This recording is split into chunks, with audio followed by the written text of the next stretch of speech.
Hey everybody, welcome to episode 35 of Pealed Back's LiveCast Conversations With. As always, I'm your host, Jean Bernier, the Enjoyment Coach, and today we get to feature a special friend of mine, Amal Alhuwayshil. Amal was born and raised in Saudi Arabia, moved to Canada in 2013, 24 years old, and fully covered from head to toes. After a courageous journey of overcoming religious, societal, and political opposition, she naturally found herself in leadership positions, oftentimes trusting in her capacity to lead, yet feeling the need to perfect, overperform, and prove her value and worth. Feeling like an imposter in her personal life and career, Amal embarked on another journey to reclaim her power. Today, she's helping leaders connect to their bodies, harness their inner courage, look fear in the eyes, and do it anyways. Amal uniquely combines the teachings of neuroscience and modern psychology with the ancient wisdoms of Tantra. She shows up every day believing that if we all healed our bodies, we can heal the world. Amal, how are you, my friend? I am so good. I'm so happy to be here. Thank you so much for having me.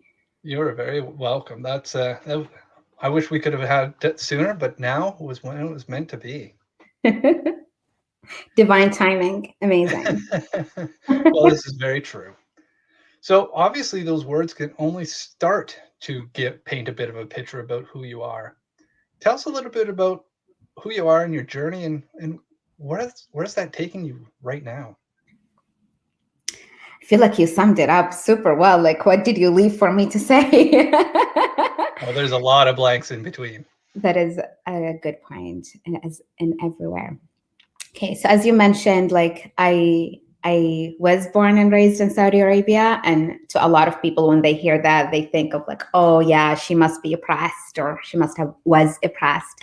But really, there was this like empowerment and love and cherishment that I grew up with, growing up in Saudi Arabia. And I moved to Canada back in 2013, and I had just left a fixed marriage that I got into when I was 18. And I moved here, and it was this like peeling back of who am I and who do I get to be, and this opportunity to re-envision myself. Although I didn't come to it as that, my intention for coming to Canada is for education, but it became that. I still got the education, but the journey itself was that of uncovering. When I did my TED Talk, I talked about choice, and I talked about fate, chance, and choice. And I talk about to what extent was it my choice that I was fully covered up in Saudi Arabia, that I moved to Canada still fully covered up? Was it really my choice, or is it the fact that I was born in a place where I wanted to do what the adults were doing? And I continue to ask myself this question as I peel a layer, and then who do I get to be? And I think to myself back then, it was who she wanted to be. I was in third grade, and I cried my eyes out wanting my mom to buy me the full Islamic cover. And it was true to me. And I get to make that true for me, as well as deciding to take it off, as well as deciding to finish my degree and not apply for a job, as well as like deciding to be an entrepreneur, as well as deciding to like stand on stage and be a challenger, an advocate. Yeah. I don't know if that answered your question. This is what came up. Yeah, no, I love it. Fate, chance, or choice. Mhm. What at what point? How did you come across? What's the question I want to ask is around how did you discover those three like pathways to life and understanding them and using them to empower what you do with them and how you integrate all that. I forgot her name, but it was a talk online that I found, and she had written a book about choice as well. I'm gonna send you the name so that you include it in the comments or something. Sure. Um, but she's blind, and she was sharing this story about being in Japan and asking for green tea and sugar, and the server was like, one does not have green tea sugar with their green tea. And she's like, oh yeah, I understand, but I want sugar with my tea. And he had to go all the way to like talk to the manager and then come back and tell her that we ran out of sugar, I'm sorry. And so she asked for coffee instead.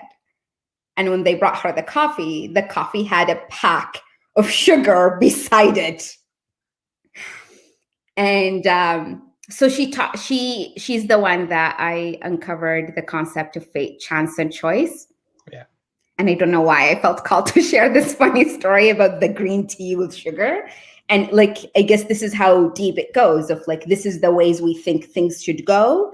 And so one does not do this thing, or one does only that thing or the other. Yeah. Yeah. It's all I know.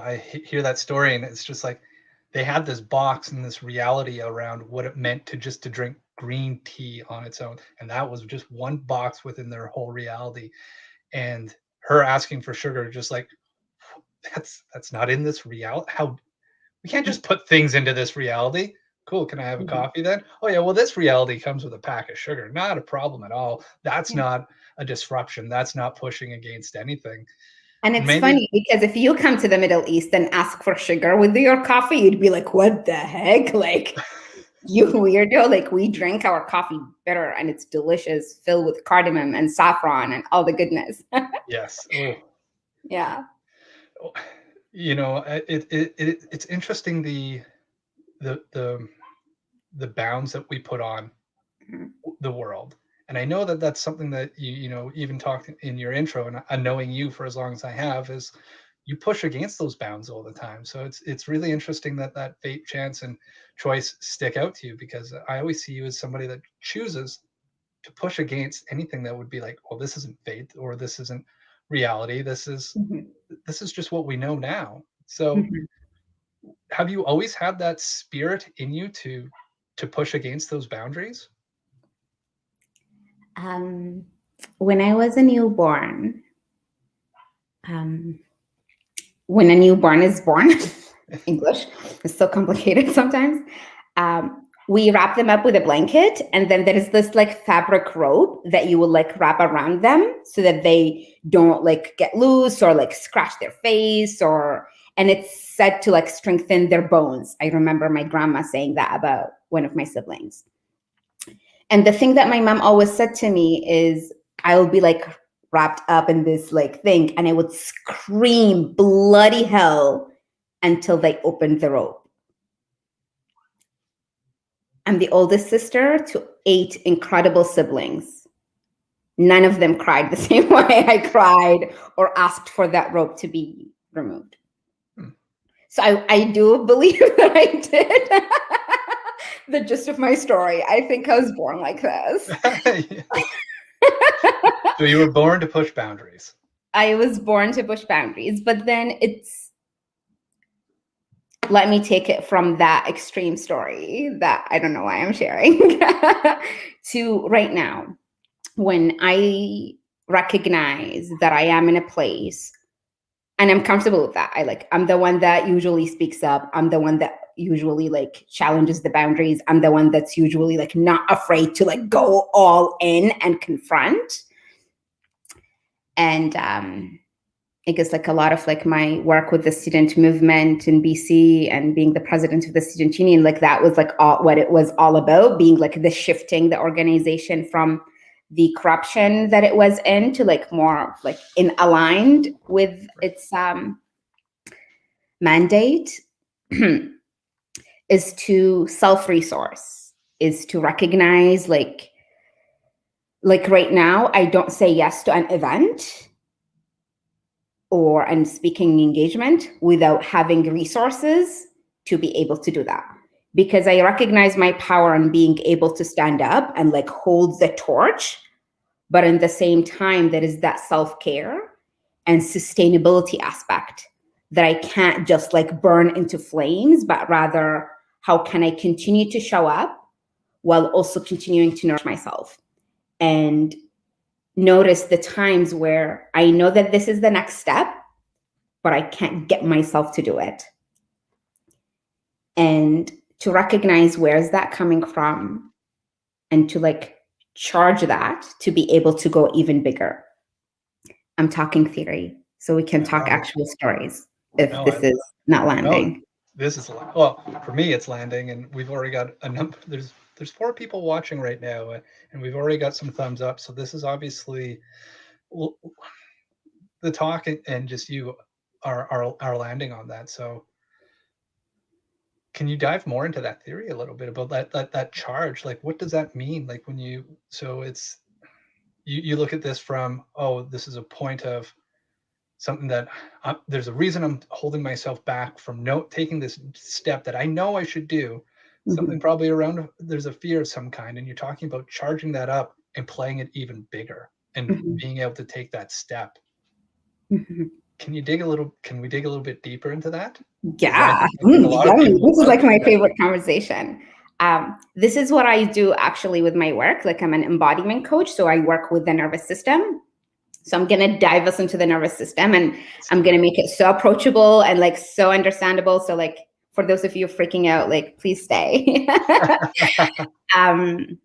So we have 4 nervous system response. That is like fight, flight, freeze, and this is less common or less known. And then the very less known is fawn. What's that? Find? Fawn. FAWN. Okay. I'm going to get into them all. So when it comes to freeze, so the baseline is that you want to be like, I want to come centered and strong. I don't want to be like flaring around, triggered, trying to make a change, which evidently like kind of burns me out instead of like sustain me for the longer run. And the moment you're moving from a nervous system response, that's like a triggered, this is when it's not sustainable. So think fight. Think of a time that you walked into a networking event when those were a thing, and you were like, I gotta prove, like I gotta say the things that I have done. I gotta talk about my credentials. I gotta talk about my job. I gotta talk about the impact that I have done. So there's this like needing to prove something, and you're coming in with a fight. Right. And that guard up to like come in and to kind of like prove that you belong in this space, that you belong with those like achieved people or whatever that is for you.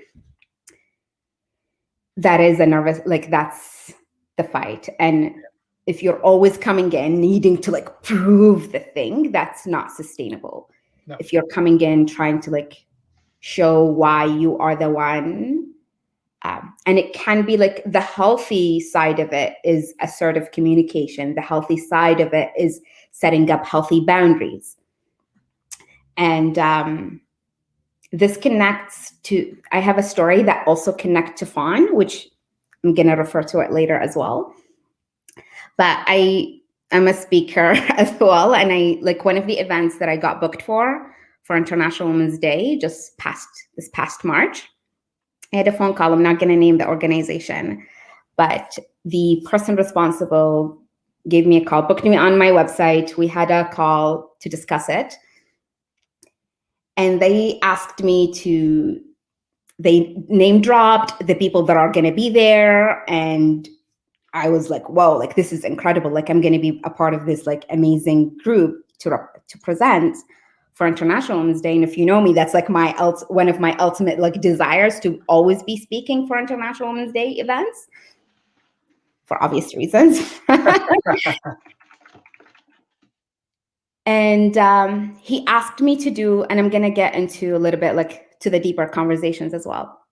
He asked me to do, after he name dropped, which can be like, oh my God, like I can ask myself, do I belong around those women? Do I belong around those like high achievers? Can I bring value to this table? Da da da da. But I know that I'm like resourced, I know, and I'm like centered, like I've done like that work. He asked me after that to do the engagement for free. And it was like a 3 hours engagement here and there. And the conversation evolved to me saying to him that like, you would not ask a white man to do his job for free. And this is International Women's Day, and I think you should pay me and pay all of those women. And this is where like assertive communication, setting boundaries, that like this is what I do for a living. I coach and I speak. So what is the line there without having it like a big like fight or needing to prove like my qualities or like what I can bring? But yeah. Came from that healthy Anything center. comes up from that, or do you want to move on? Keep going. Yeah, no, this is great. We've already got a comment coming in saying this is very interesting. So definitely. Also, like think for fight is think of a boss, or maybe it has been you at some point for all of you listening, is the demanding perfectionism, the people who can't delegate to other people, is like a fight nervous system response. Think about the boss or the colleagues that is always criticizing what other people are doing and nothing is good enough. That is also from that angle. And then on the flip side of it is you have flight. And think of it as like I suffer with flight, like I'm like a big time flighter. I feel like I need to read all the books in the world and get all the certifications available before I go and show up and coach or teach or be present in a space like this. And so flight is you're hiding from doing the thing and you're doing everything around the thing. I don't know what you're talking about at all. And think about like a time where you had a presentation and you felt like you needed to puke, or you needed like, that's actually like your nervous system thinking like, we need to be lighter so we can like run away from this dangerous situation. Right. Overachievers, like workaholics, like always on the go, busy people. This is a flight nervous system response. Really? So, and I think in our culture, we're like valuing flight. We're valuing like, oh, like being busy all the time is like a virtue for some reason, and it's not sustainable. And I think like to dial it back to see like, am I doing this to prove something, or to show something, or to gain something that I am needing from within me? Right. Or is this work needed? Do I really need to like do this course and this certification? Do I really need to read 50 books a year? I don't know. Like I ask myself that all the time, but yeah. That's interesting. Like hearing that you put like the overachievers and like the busy bees, the people that are just like working themselves to an early grave. I would have thought that would have been more fight, but it's interesting to view it from that flight perspective. It's like they're actually doing it because what are they avoiding? What are they running from? Mm-hmm. Because of those tendencies. Mm-hmm. That's so food for thought. Think fight. You need to prove that you belong. Think flight, going to do all the things to like make sure that people don't find out that you don't belong. So I would wrap, I hear the word imposter syndrome, like as exactly. Yeah. Yeah. I talk about that in my imposter syndrome workshops and stuff. Yeah. And then the fight version of what would be the fight version of that? What's the opposite of, I guess, of the imposter syndrome? It's imposter syndrome. What do you mean? Well, Can like you phrase your question again? so if we know we have like an imposter syndromes where you just don't believe that you fit in with this group, and you're going to do everything around not being exposed, right? So that's like you flighting away from that. Where the fight version of that is like it's like that very aggressive, like, I'm here, this is what we're doing, I'm moving forward, you're coming with me or not, right? Mhm. Like I'm getting through this as a response. So like, is there a label to that similar to the imposter syndrome for the flight side? Um, I call it, and like my teacher also calls it, impossibility syndrome. So imposter syndrome is when you're feeling like a fraud. Yeah. But sometimes imposter syndrome can become an impossibility syndrome. And it's like you don't even go there because you think you don't belong or you can't do it. And this is when the conversation translates to, I since we got into imposter syndrome, I want to say that men and women, the research is gendered. So excuse me for those of you who are non-binary. They experience it at the same levels, like it's experience wise, they both experience it. But when it comes to the impact of it, it impacts women and minorities much more. So a lot of men feel it, but they go. Right. And then add in the intersectionality, there is like more and more of that.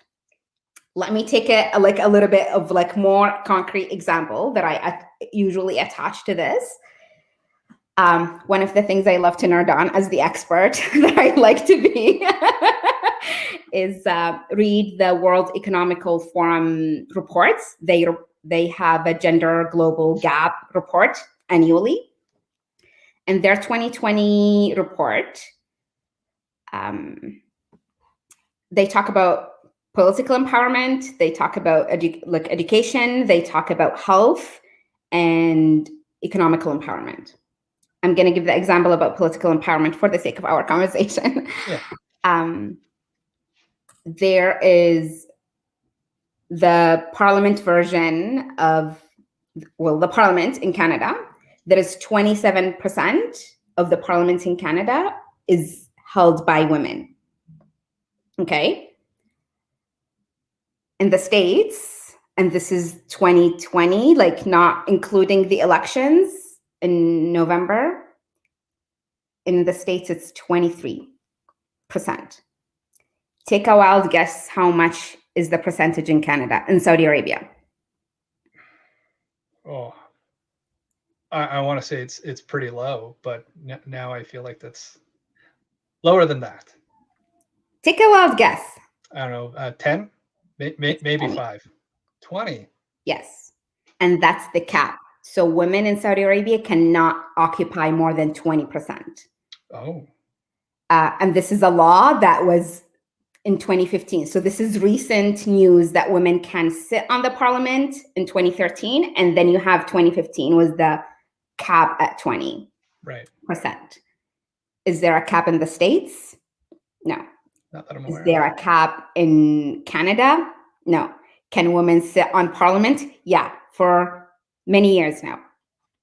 And so like you go to the other aspects of research of why is this happening? And while there's many factors to why women, female bodies don't choose to run for politics, one of them shows, and this is Canadian research, one of them shows that a man needs to be asked or tapped on the shoulder once to run for politics, while a woman is needing to be asked to run for politics an upward of 7 times.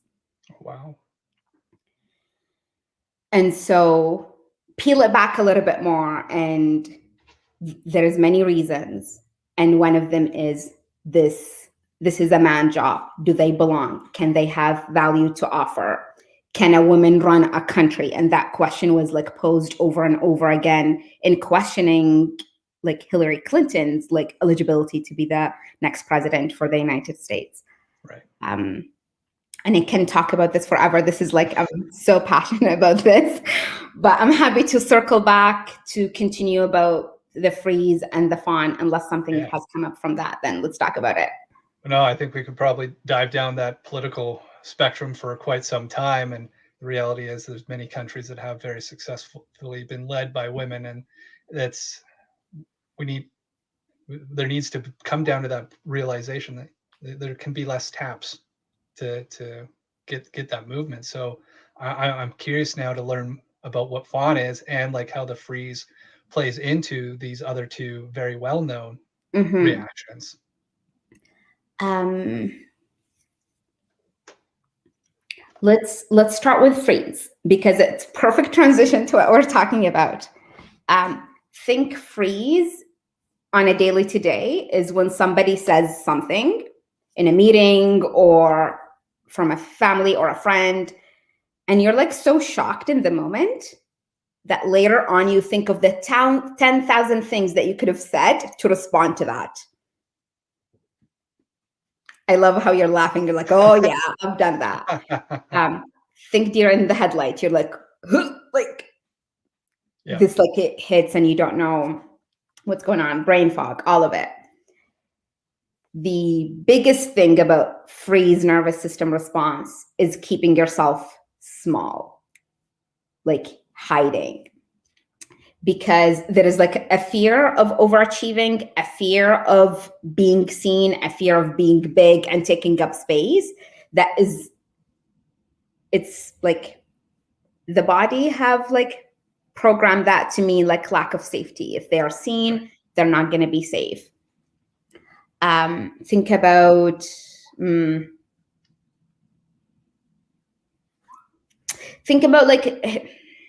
like historically, and this is where the conversation of like why women, not historically, even in the present moment, like the verdict about the trial for George Floyd like just came in. And in the same time another girl in her teen years was killed. And so there is many factors, and as we all experience those ones, but like think about how when you are visible, like there is actual danger to like being dead or being like sexually assaulted or being like that the level of actual lack of survival that could be associated with being seen, versus you think, I'm going to write a blog post or I'm going to show up on an interview. That is like to the nervous system, or I'm going to achieve this thing, or I'm going to get this award. It all programs to being seen. And so like there is a shutdown to protect that bad things are going to happen. With one of my clients, like her freeze nervous system response is that if she achieves her business goal, all of her friends are going to hate her. Nobody's going to want to be friends with her. And so there is like that association with, if she achieves, there will be lack of belonging, there will be lack of safety. And so the pieces can show up in different ways. Right. A lot of the freeze, like a lot of people think like it can appear lazy and like settle down, but it's actually like to hold space and be compassionate to what's really going on for that person. Also think about the times where you, like when you feel disconnected from your work, disattached, you don't care anymore about something that you loved so much, the nervous system is going on a freeze. Right. Yeah. So there seems to be, like, as you're describing all these, it's almost like what I see in my mind is like the scale of how all these things kind of like melt into one another, right? Like there's a point of like, at what point does freeze become flight, or freeze become flight and then fight, and taking yourself through all those and backwards, right? Like becoming small and not seen, and then feeling like, oh, what happens? I don't belong here. Well, that's very similar to like that flight component. So how what's the break between the two? For how would you describe going? How would you be able to be like, you are definitely in a flight situation versus a freeze situation? oftentimes when there is like a trigger in the nervous system, and oftentimes when I do this with a client or when I host a workshop, each person is like, oh, I'm a total flighter, or oh, I'm a total freezer, I'm a total flan, I'm a total fighter. You identify the one that you're more like your nervous system defaults to. So whether you get to a certain point in a relationship and you find a reason to break it up, you get into a certain point in a project or an idea that you want to put out in the world, and you're like, no, this is also going to fail, and you like put it out. You notice that you're like, oh my God, I always do this. Like I always like reach a certain point and freeze and like let the whole thing like collapse. Right. And so, yeah, oftentimes there is like one that your nervous system is defaulting to. And oftentimes, and like sometimes it's like in this area of your life, you have this nervous system response. And in this area of your life, you have this nervous system response. In all of the situations and how you move yourself. The questions, my work is somatic. So we actually like work with the nervous system, and this work. Yeah. Jean, like we do identify the mind body pieces that are holding this nervous system response, and we integrate them in the body. How this looks like in a conversation like this, or from a critical controls way, is to ask yourself, why am I doing this? Like, why do I feel the need to do this thing? Why do I feel the need to break this? Why do I feel the need to go and do 10,000 courses before I go and do this? So like identifying why, and then looking in and being like, why do I think this thing is not for me? So why do I think this job promotion is not for me? Why do I think that starting my own business is not for me? Why do I think that being in this space is not for me? Whatever it is, like, why do I think this is not for me? And really you're listening to societal, like maybe you identified that the person that should hold this is a person that looks like this or have had those kind of opportunities. So you're thinking to yourself, like, only people who look like this or talk like this get to have the thing that I want, but I don't. And then the next question is, who inside of me believe that to be true about me? Who inside of me believe that, yeah, I can't start a business? And another exercise, and like you're really like tuning in to be like, oh, like it's totally, and you're listening to inner child. You're listening to mother's trauma, father's trauma, inner like family dynamics. If your family like really celebrated everything you did, or if they were like hard on you on the things that you did or didn't do. So like never celebrated the things you even like were so great at, and you're always needing to prove something to your parents. That like comes up throughout all of your life. Yeah. So those are the pieces that we move through as well. Yeah. How's that landing? Let me pause here. It's I'm just absorbing all of this right now. It is so interesting, and it really lines up with a lot of things that we've talked about on other episodes. Is like really there's always there's always going to be that reaction. There's something that happens, right? And then there's the response to it.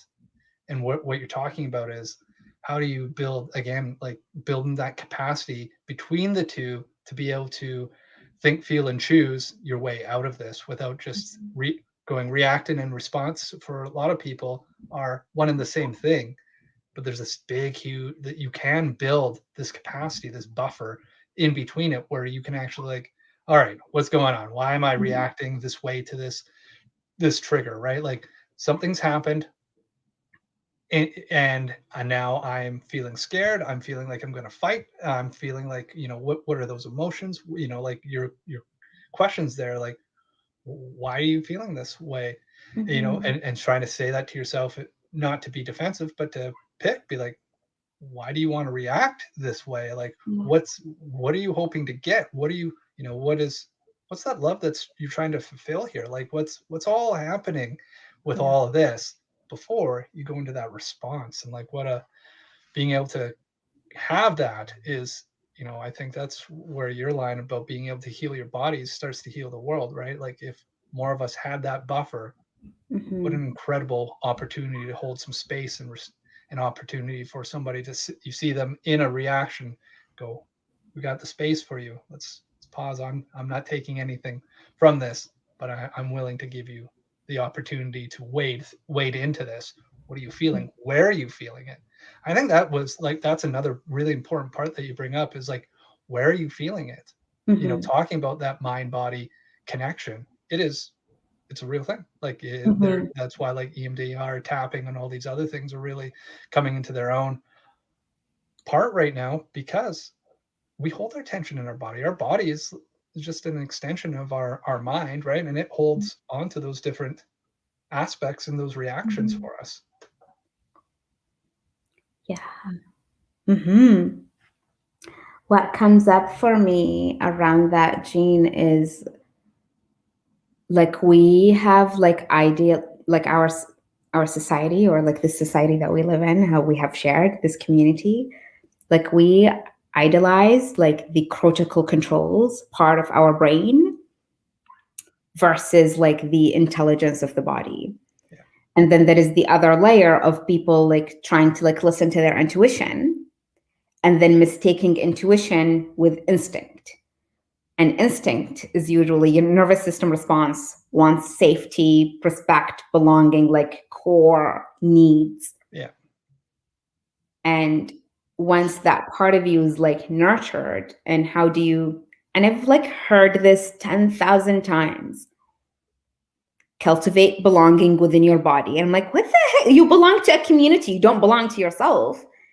And really, until I did the somatic work, until like I hired a coach, and now I'm a coach in this field as well of working with the body. And if you can't like, so my maybe my advice to a lot of the people listening, like ideally hire a coach to move you through those pieces at least one round, and then you get to have the tools to walk yourself through them, because like you can't talk yourself out of like the lack of belonging or the lack of safety in your body or the lack of love in your body. And for you to like give that to you and to be like in a mad love affair with yourself, how would you treat yourself if you were in a love affair with yourself? And to be yourself, like most and foremost and most important lover.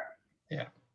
And yeah, That's and powerful. it's interesting to like talk about it versus feel it, because Yeah. it's very much in the body, primal brain controls. Yeah. Well, unfortunately, we have only our words to describe it, but that whole experience does come from that whole body, right? Like being able to feel it, be able to know that you are, to have that love affair. What a takeaway and a goal to goals are. I say that word and I hold back a little bit, but like what a goal. Like if you're not there or you're in the spot going, what's Mhm. next for me? Be like, what's next for you is to learn to have that love affair, right? Now I Mhm. think there's steps before you can get to that, but there's what a goal to be able to have, and like what would that do for how you carry yourself, how you are within your space, the energy that you're giving off and you're being able to work through and walk through. It's just you start to live in that world of choice versus that world of reaction, Mhm. Mhm. if that Um, makes sense. it does. I feel like this is like a whole episode on its own. um, uh, what this is making me think about the times where I thought, what's next for me? Or I should be there and already. And I talk about this all the time of like more successful, more creative, more feminine, more masculine, further ahead. All of this is really like, as much as it's aspiring to the next step, it's all rooted in the lack of self love and Mhm. self acceptance. Because obviously, you right now is not enough for you, that you're like, I should be more creative, or like, what's next for me to go for. And this is when I talk about like centering in and like moving from nourished, not like okay, the next thing, and to like celebrate the heck out of yourself exactly where you are right now. And then there is no destination to go, and surrender that destination. And I think 2020 have like taught us that like big time. If you did not learn the lesson yet, like there is only an illusion of certainty. Yeah. Nothing is certain. And to like come back to you always. Yeah.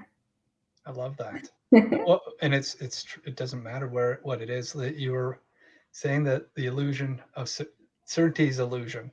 Mm-hmm. It's like, how much do you want to believe in that illusion, and how much control do you have within that illusion? Mm-hmm. If you pull all that back, be like, what are those pieces that you control? In the day, you control you, and that is it. You can influence things, but you control you. Yeah. Mm-hmm. Yeah. Do we have time to go into fun? We do. Well, that's up to, you know how I said it this before we went on the air, be like, we look up and all of a sudden it's 40 minutes. It just became 41 minutes. So if you've still got a little bit of time, I would love to hear about fawn if you have that time. Yeah, please. I feel like I do want to complete that cycle because a lot of people don't know fawn. I've never heard of it in the reference to the fight or flight. So I'm very interested in hearing it. So I'm sure others will be Amazing. too. Yes. So think fawn of a time that somebody said something or did something, a partner, a friend, whoever, and you're like, oh yeah, that's fine. And later on you think back and you're like, actually, that was not okay. Like, and fawn is like people pleasing, putting other first. The only and be all goal is to be liked. You're like, your biggest thing is to like fit in, which is fawn is like mainly very experienced amongst women. It's the good girl syndrome as well, like that, like over giving and not like allowing time to receive or acknowledging themselves. Yeah.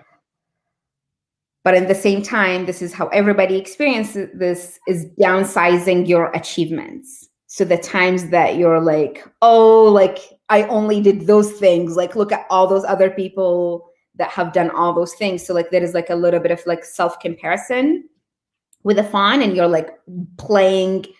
So freeze, you're keeping yourself playing small. Fawn, even if you're playing big, you downsize all of it. You're like, yeah, it's nothing. It's like, yeah. And I remember fawning when I was named top 40 under 40. I'm like, yeah, like whatever. Like there's like high achievers out there. Like this is nothing. And can I like stand up and be like, fuck yeah, like and celebrate that for myself. Like I was named that. And so like, why am I downsizing that? The fact that I did a TED Talk, like I'm like, sometimes I like allow it to be like, yeah, it's just a TED Talk, dude. Like, what is this? Like you're holding this so high? Like, no. And so this is where my flight is like, just go do the other things so that you're like, whatever. So think about not asking for a raise is a fawn nervous system response. Doing too much, overworking, a lot of volunteer hours without like respecting your own boundaries and your own needs. Taking up so many roles and like hating yourself for going like not doing the perfect job at the things that you signed up for. You can't say no, always being exploited by others, avoiding conflicts, scared of what other people think about you. All of this is like fawning. You're like obsessed with how you're perceived. Right. So it's very perception based. Because if you're perceived highly, it could be dangerous for you. Right.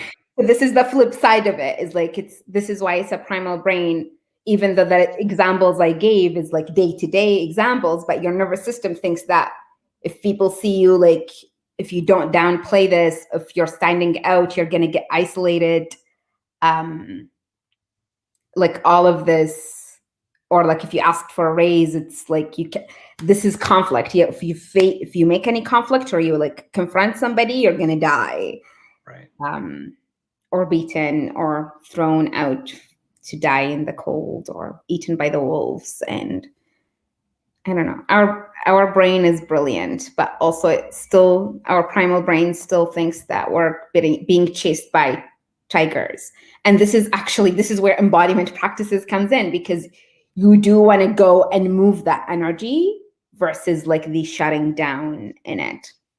It's interesting you add that part. I was listening to a podcast from Lewis Howe, and I cannot the name of it was Jordan something, but it was his latest episode.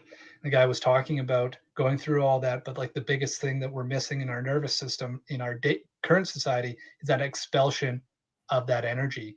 Is like it just comes back in, and that's where the real damage and prolongedness, like when that's we talk about prolonged stress being a bad thing. Well, not blowing it off in some shape or form is that's the real problem, is that we don't Mhm. have those abilities and don't have those habits or rituals as much in the where we are now. Whereas when we were being chased by saber-toothed tigers, well, we were running and or we were fighting and we were getting all like that energy was expelled and we're tired, right? Mhm. And now um, we're in office jobs, we're sitting on podcasts, and we're still going through like we'll still have those feelings. There's our body is still being energized by it all.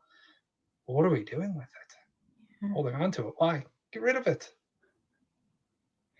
My secret is, and I think Jeannie also did the same thing, I'm hoping, like dance like a monkey and make monkey noises and random voices, and well, not like a monkey, like as weird as it can get, Yeah, move your body that way. I love it. It's it well, just at the start of every show, I saw you were dancing and I was dancing, and it's fun, right? Like you just got to have a little bit of fun with it, and there's that playful component to it of playfulness is so important. Yes, yes, yes, yes, yes. Play. Lots Love of it. play, lots and lots of play. So Amal, you gave us a lot to chew on today. You know, talking about fight, flight, freeze, or fawn, and a lot of great tips in there about how to identify them and start to work with them. So let's give a little bit of show. You talked about coaching. You do this stuff for a living. So what's the best ways for people to get in touch with you? I know we've got your site and your LinkedIn and Facebook down below in the comments. Are so who and what should be is the best fit to go through this journey with you. Mhm.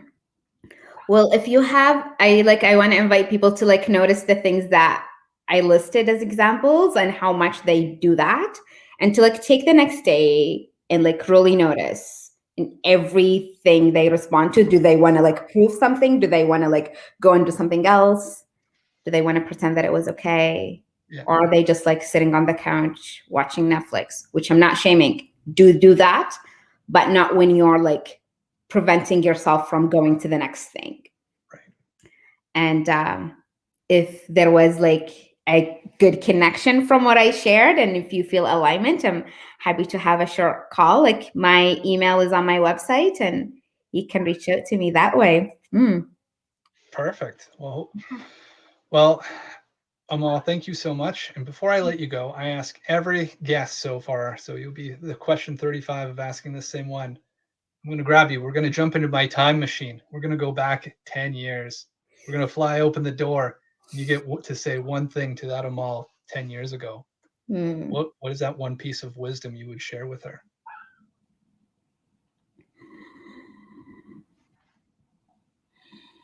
Amal 10 years ago was still in Saudi Arabia. She was still married.